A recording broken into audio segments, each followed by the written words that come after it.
네, 방금 보신 것처럼 한미 2+2 통상협의가 전격적으로 취소됐습니다. 어떤 먹구름이 끼는 것이 아니냐 우려도 큰 상황인데요. 참 우리가 예상치 못한 일들이 너무 많이 발생하는 것 같습니다. 네, 이런 가운데 김정관 장관과 여한구 본부장이 미국에서 러트니 장관과 효속 협상을 이어갔습니다. 주원 현대경제연구원 경제연구실장과 관세 협상을 중심으로 이야기 나눠보겠습니다. 어서 오십시오. 예, 시장님 어서 안녕하십니까. 오십시오. 어제 제가 방송을 하다가 이 속보를 접하고 나서 정말 깜짝 놀랐는데요. 이런 것들 과거의 사례 같은 것도 보신 적 있습니까? 저는 기억이 없고요. 예. 이게 공항에 있을 때 이제 통보를 받은 거고, 그나마 다행인 건 비행기 탔을 때 통보받았으면 갔다 다시 와야 되거든요. 그러니까요. 그러니까 예. 그건 다행이긴 한데 좀, 외교 뭐 과의 관행은 잘 모르겠지만 예. 이거는 뭐 그냥 우리가 상식적으로 생각해봐도 상당히 좀 결례가 아닌가 그런 생각이 좀 강하게 듭니다. 네, 이게 의도적인 코리아 패싱이라는 지적도 나오는데 어떻게 보십니까? 그거는 이제 미국 사람들 이제 머릿속을 제가 들어가지 못해서 모르겠는데 예. 정말 의도했다면 예 말씀하신 대로 이제 한국과는 별로 이제 한국에 얻을 게 없다 그냥 하는 것 같고 근데 설마 그러겠습니까 그죠? 예 뭐 우리 일개 공무원이 아니고 네. 상당히 중요한 경제부처의 장관인데 장관한테 그런 식으로 의도했다라고 보는 거는 좀 가능성이 아주 높지는 않고 뭔가 좀 급한 일이 있었던 걸로 좀 생각은 되긴 합니다. 아니면 뭔가 더 많은 것들을 얻어내기 위한 의도, 전략일 가능성은 어떻게 보세요? 그렇죠. 뭐 트럼프의 성격상 분명히 그럴 수는 있는데 그게 뭐 예를 들어 우리 산업부 장관이나 그다음에 통상교섭본부장이 똑같은 일을 당했으면 그건 분명히 그런 건데 기재부 장관이라면 또 하나의 가능성은 이제 지금 우리는 뭐 안보 그다음에 국방비 여러 가지 이슈를 한꺼번에 해서 패키지를 추구했었는데 트럼프 행정부는 따로따로 가자는 생각인 것 같아요. 예. 그래서 산업부 장관, 뭐 우리 통상교섭본부 장관과는 회담을 하되 뭐 기재부나 이런 쪽은 나중에 하자 이런 생각일 가능성이 있다는 뭐 그런 생각도 듭니다. 저 어떤 면에서 봤을 때는 우리가 협상의 우선순위에서 밀렸다 이런 부분은 좀 드러나지 않았나라는 생각도 드는데요. 지금 협상 상황을 보면은 잘 안 되고 있는 거 아니냐 이런 우려도 커지는 것 같아요. 실장님 보시기에는 지금 협상의 상황을 어떻게 분석하고 계십니까?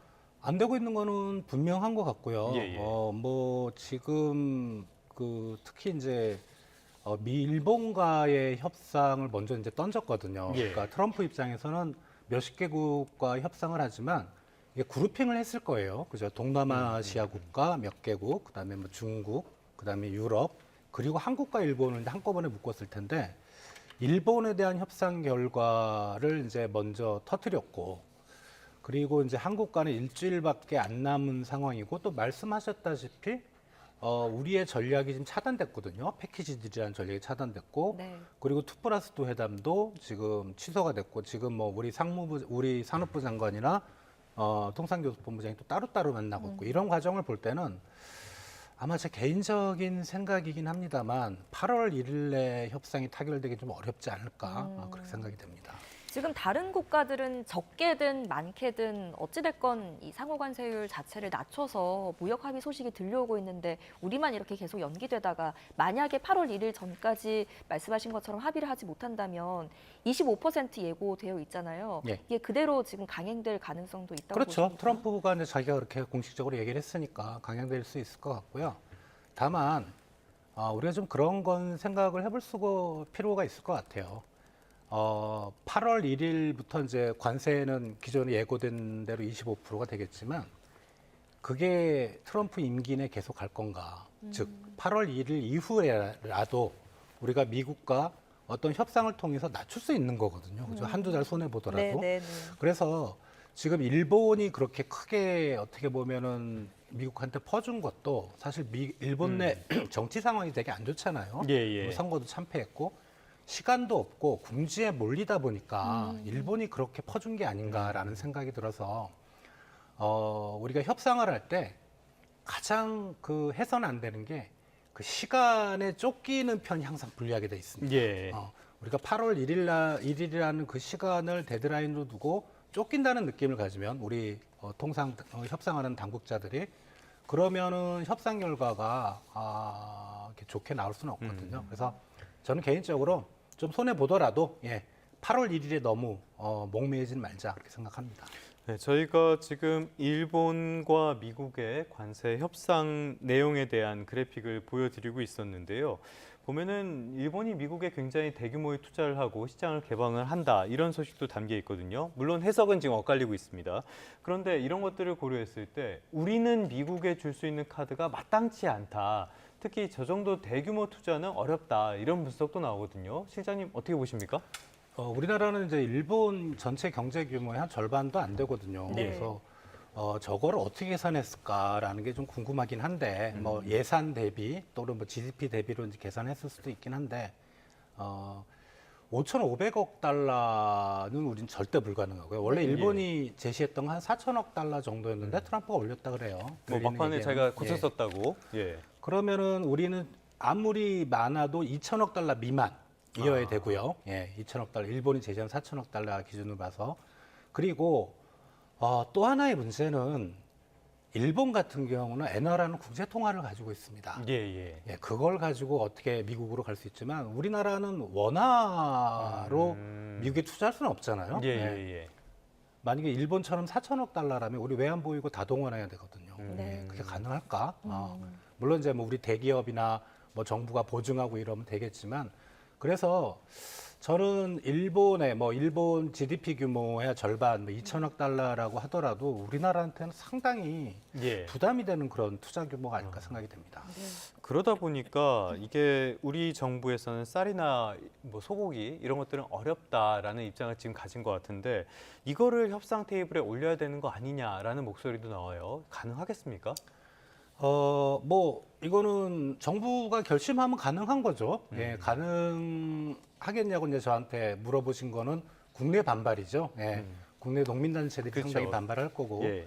근데 일본이 이제 쌀 시장 개방한 거에 대해서 이 시장 개방이라고 우리 자동차 개방에 대해서 트럼프가 계속 뭐 일본의 양보를 얻어냈다고 보는데 얘기하는데 실제로는 일본은 한 77만 톤 정도를 의무적으로 수입을 해야 됩니다. 일본 전체 쌀 소비량이 한 700만 톤이 10분의 1 정도를 해야 되는데 이 소비하는 그 쌀을 그 내용을 보면 식용이 아니에요. 바이오나 사료나 그다음에 외국의 원조, 일본용이 아니고 또 중요한 거는 트럼프의 쌀 시장이 그 70만 톤 안에서 지금 미국 비중이 수입 비중이 한 30, 40% 정도 되거든요. 그걸 늘려라. 추가적으로 하는 게 아니고. 그거는 가능하거든요. 그렇죠. 그 생색을 낸 거고 또 자동차 같은 경우는 지금 미국 자동차가 일본에서 안 팔리는 이유가 뭐 그 검사 기준이 까다로워서가 아니고 일본 가보시면 알겠지만 도로가 되게 좁아요. 그래서 경차 비중이 절반입니다. 미국 차가 어디서 팔리겠습니까? 그 픽업 트럭에서 이렇게 큰 차들이니까요. 그러니까 일본은 일본대로 생색을 낸 거죠. 이걸 뭐 일본 언론들에 들어가서 이제 요새는 웹이 하도 발전이 돼서 한국어 클릭하면은 쭉 나오는데 뭐 아사히, NHK, 뭐 산케이든 진보 우파를 가리지 않고 일본이 실속을 챙겼다고 자랑을 하고 있어요. 그러니까 우리나라가 쌀 시장 개방을 일본처럼 그렇게 할 수 없는 이유는 우리는 5개 국가하고 이 수입 물량, 우리도 의무 수입 물량인데 그게 협정을 해야 돼요. 동시에 5개 국가가 해야 되는데 우리는 그게 불가능합니다. 다만 이제 소고기는 30개월 이상 소고기 수입은 우리 정부가 결단만 내리면 할 수는 있는데 근데 개인적인 생각으로 이번 그 일본과 미국과의 협상을 보면 쌀 시장 자동차는 아닌 것 같아요. 트럼프 행정부가 그걸 몰랐을 리도 없고요. 실질적으로 효과가 없다는 투자가 일본이 미국에 5,500억 달러 투자하는 거 그 부분이 상당히 컸던 것 같고 관건은 우리도 역시 미국에 얼마 투자를 해줄 수 있느냐 그거지 않을까 싶습니다. 자, 그런데 이런 가운데 지금 이재명 대통령이 재계 인사들을 잇따라 만나는 모습이 포착되고 있습니다. 만나서 무슨 이야기 했을까요? 뭐 주요 그 논의는 제가 뭐 들어보지 않았지만 미국과의 얘기이지 않겠습니까? 만약에 이제 관세가 우리가 아주 비관적인 시나리오 우리 25%뭐 맞는다면 수출에 얼마나 영향을 미칠까? 기업들의 실적이 얼마나 어려울까 그런 거고 또 하나는 만약에 우리 일본처럼 우리가 이제 미국에 투자를 하려면 일본도 정부가 투자는 아니거든요. 그러니까 정부가 보증하는 민간 자본이 투자하는 거니까 우리 기업들은 큰 기업들은 과연 미국에 지금 얼마나 투자하고 있고 추가적인 투자 혜택이 얼마나 될까 그런 거를 아마 좀 논의를 하지 예. 않았을까라는 개인적인 생각입니다. 역시 이건 역시도 대미 투자나 이번 협상에 직접 연관이 돼 있다라고 봐야 될 것 같은데, 자, 일단 당장은 우리 기업들에게 충격을 주고 있어요. 2분기 실적까지를 봐도 삼성전자가 어닝 쇼크였고, 이번에 현대차 실적이 나왔는데 매출은 늘었는데 영업이익은 많이 감소를 했습니다. 그러니까 외형은 커졌는데 실속은 안 좋았다. 역시 관세 충격이라고 봐야겠죠? 그건 분명한 것 같고요. 예. 근데 매출이 늘었다는 건 자동차는 잘 팔렸다는 거죠. 그러니까 자동차 부품의 관세가 매기면서 그거는 이제 이익하고 관련돼 있지 않습니까? 예. 그런데 작년 2분기 2024년 2분기 대비 이제 뭐 8천억 정도 준 거잖아요, 영업이익이. 예. 네. 근데 작년 2분기가 사상 최대 실적이었거든요. 예. 개인적으로는 이게 뭐 적자가 얼핏 보기에는 영업 이익이 아니고 영업 적자가 마이너스 8천 이게 아니고 저 정도면 잘하고 있는 거예요. 그러니까 우리 이제 그 언론사들이 이제 최근에 뭐 미국과의 관세 협상이 안 좋고 그러다 보니까 뭐 자동차가 타격이 많다라는 예. 거를 이제 같은 흐름에서 기사를 쓰다 보니까 그런데 저 정도면 괜찮은 겁니다. 제가 보기에는. 예. 뭐 크게 우려할 바는 없고 현대차에 대한 눈높이가 워낙 높아지기도 했어요. 그리고 분기이익이 지금 2조 뭐 몇 조씩 되는데요. 3조 6천이죠. 그죠? 올해 2분기가. 네. 분기이익입니다. 예. 3,600억도 아니고 3조 6천이면 뭐 상당히 좋지 않겠습니까? 네.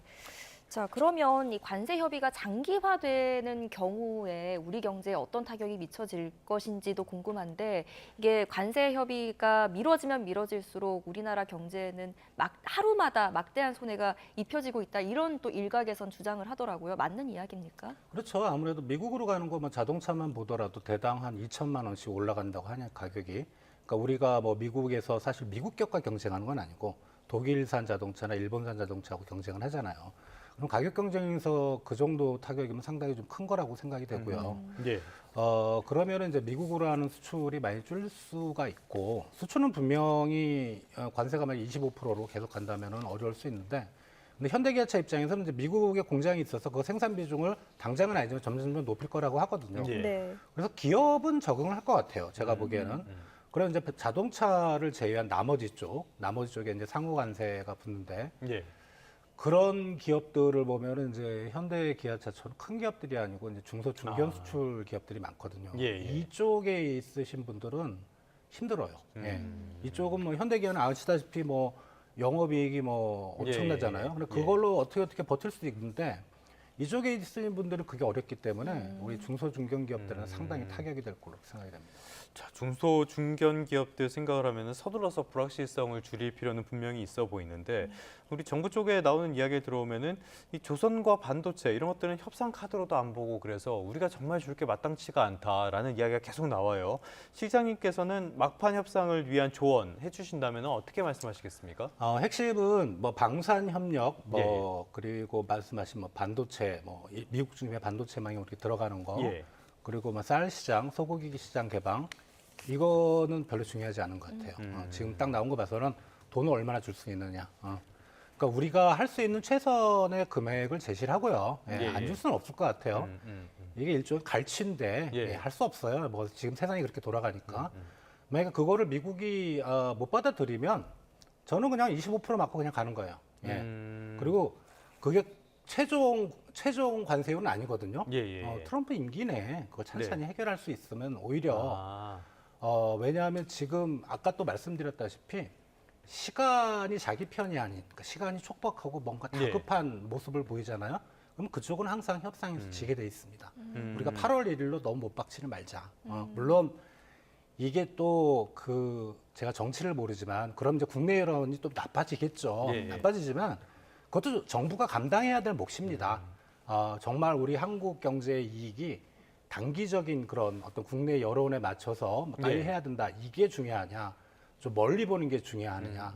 그거를 가지고 좀 뭐 제가 만약에 그 자리에서 상당히 좀 어려울 겁니다. 어렵긴 하지만 그거를 좀 생각을 해서 너무 조급해하지는 말자. 예. 그런 생각입니다.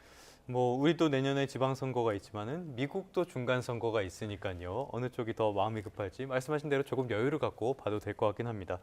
오늘은 주원 현대경제연구원 경제연구실장과 함께 관세 협상을 중심으로 이야기 나눠봤습니다. 오늘 말씀 잘 들었습니다.